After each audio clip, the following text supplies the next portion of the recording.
Good afternoon, good afternoon, good afternoon, everybody.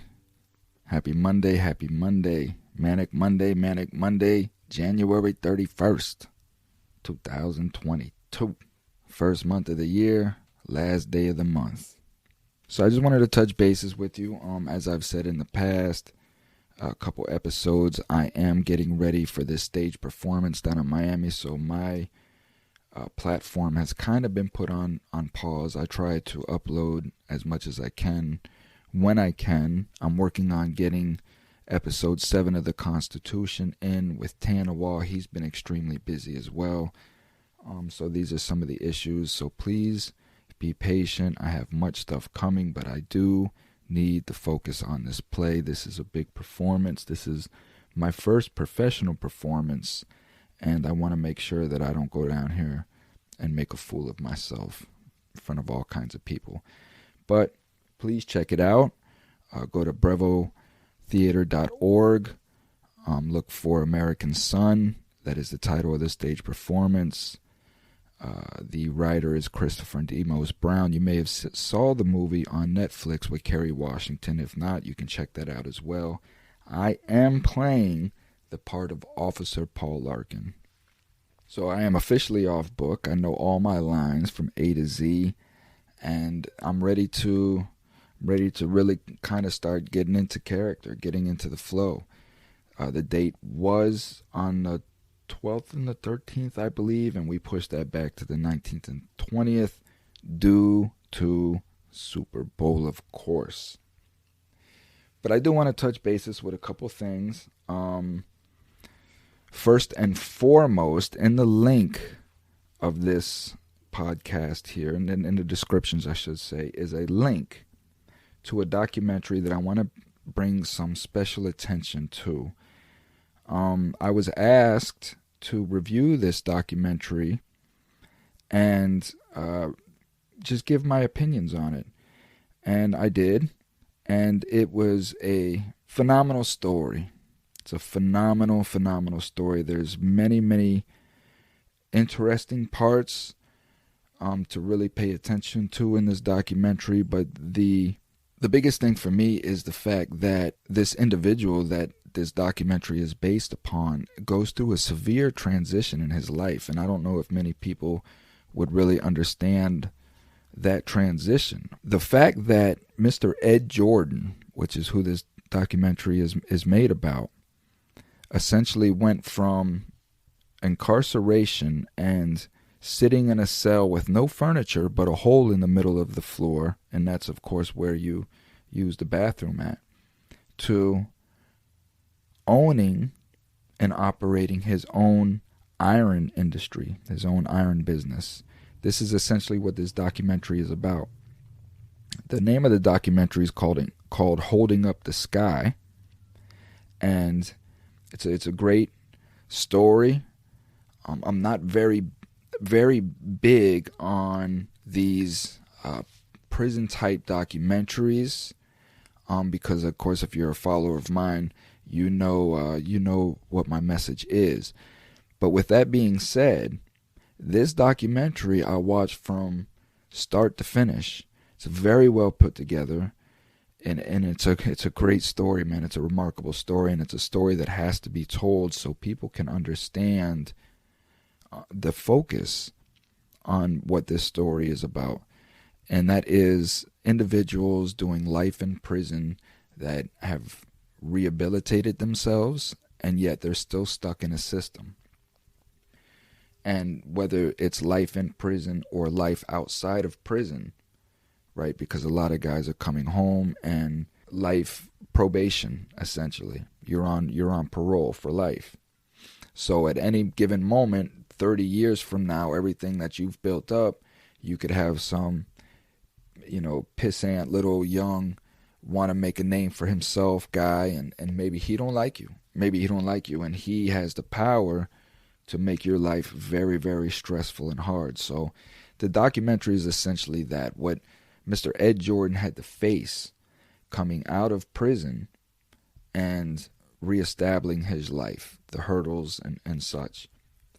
So the reason why I'm sharing this with my listeners, my viewers, is is I was asked to review it and give an opinion on it, and the host of the show, of the documentary, was gracious enough to allow me to pass this on to now my listeners. So I will put the link and the password in the description for those that listen to this podcast can go watch the documentary, and I will have a questionnaire, that you can reply to and just let me know what you think, and I would greatly appreciate that. The biggest thing about this documentary is, again, like most, it needs support. It needs financial support in order for it to go mainstream as is the design for this documentary. Mr. Bob Neeson is the director of it, and yeah, he's got big things in need and works. Mr. Bob Neeson is the director of the film, and as you can see, the film is very professionally done, well put together, and ready to go. So I will provide links and descriptions of how your donations can help. So please follow along with those if interested. If not, just enjoy the documentary and just take away from it some of the key points that I made about this documentary, especially dealing with the life on parole and just the transition that this gentleman had to go through as an American citizen nonetheless. In other news, just some quick thoughts on the truckers, Freedom Convoy 2022. I'm still trying to wrap my head around what the hell is going on. What is the point of this? We have 120-some thousand truckers sitting up in Ottawa, sitting up in Canada. I guess I get the emotional aspect behind it, but rationally speaking and realistically speaking, what is going to come of this here? What is actually going to come? Because there are many shelves here in America that are bare, and there are many people here that are hungry and freezing out in the cold. If you're followers of my program, you know that we have Temujin Kinsu that's sitting in a Michigan state prison as an innocent man. He has been deemed innocent. The state agrees with the fact that he's innocent. He just has not been let go out of prison yet because it's a political game. They don't know what to do with him. There's a man in Arizona sentenced to 7 life sentences. 7 life sentences for marijuana. 7 life sentences for marijuana. No deaths, no bodies, nothing like that. The point of me calling this stuff out is there's so many things that these truckers and us can unite over here in America, because there are egregious acts that are happening that I don't know how aware the American citizen is. I just learned a couple of hours ago of some footage that had broke. I saw it on Newsmax. You know what? I'll put that link in the descriptions as well to that video that I watched. But they're flying immigrants. Illegal immigrants are being flown around our country at nighttime in the still of the night when airports are supposed to be closed. It's all a hush-hush operation, and it was all exposed on, I guess it was an undercover film. It was 2 security guards that worked at a closed airport where these planes landed and were offloading illegal immigrants onto buses and shipping them out. Now on TikTok, there's many of these videos of concerned citizens around the nation that are seeing this happen. They don't know what it is. They just see that these government buses are pulling up and dropping these immigrants off, and some have ankle monitors and such. So there have been reports coming around the nation of that. But this is an actual video of these 2 security guards at a New York airport that was supposed to be closed down, and the security guards are just simply asking, like, hey, what's going on here? And one of the staff members of this convoy, I guess, said that they're not at liberty to say. The security guard rebutted, saying that, this is an airport and it's closed. There's not supposed to be any activity. We are security and we want to know what the hell is going on. At that time, another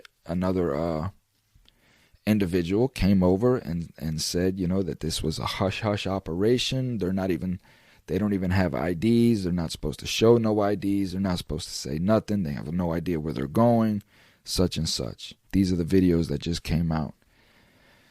So we have a lot of issues going on. We have a lot of issues, and my message right now, you can follow me on TikTok. I'm pretty active on TikTok just because it's simple access. But a lot of the things going on right now is severe division in our communities, and I am working very hard and diligently to try to bring unity into our communities.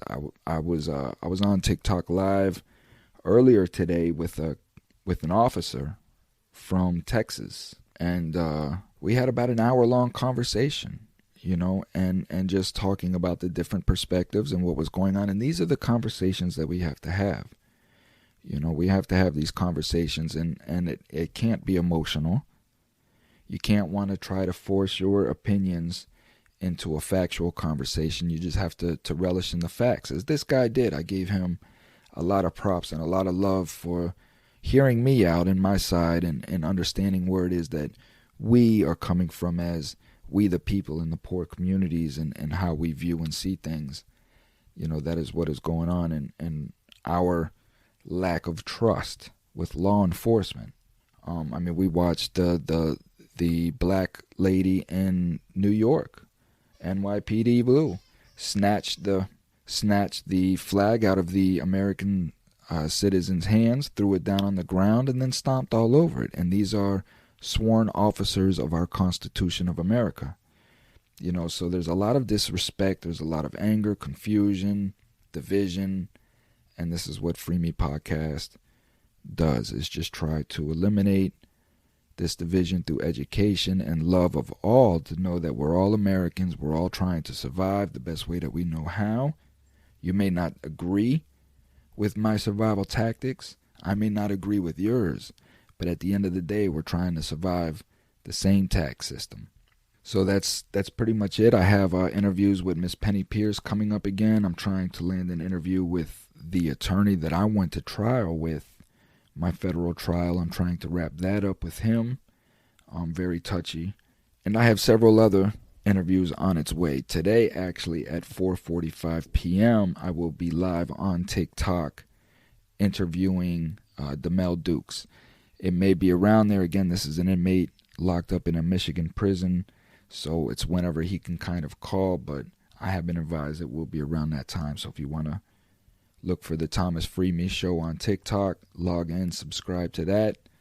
I will be going live later with that inmate there and other inmates. So take care of yourself. I love you guys wholeheartedly, worldwide. I appreciate all my listeners worldwide. I am growing exponentially, especially throughout the world. So I love that. I love what's going on in Australia. My Australians, keep up the good work. Keep up the good work. Those in Italy, those fighting all over the world for their freedom, keep up the good work. This is going to be a global thing, man. They are attempting global things. We're attempting global things. So it's all about communication. Love thy neighbor. Be good, and know your rights, know where you stand at, and pick each other up. I love you. Thomas FreeMe. I'm out.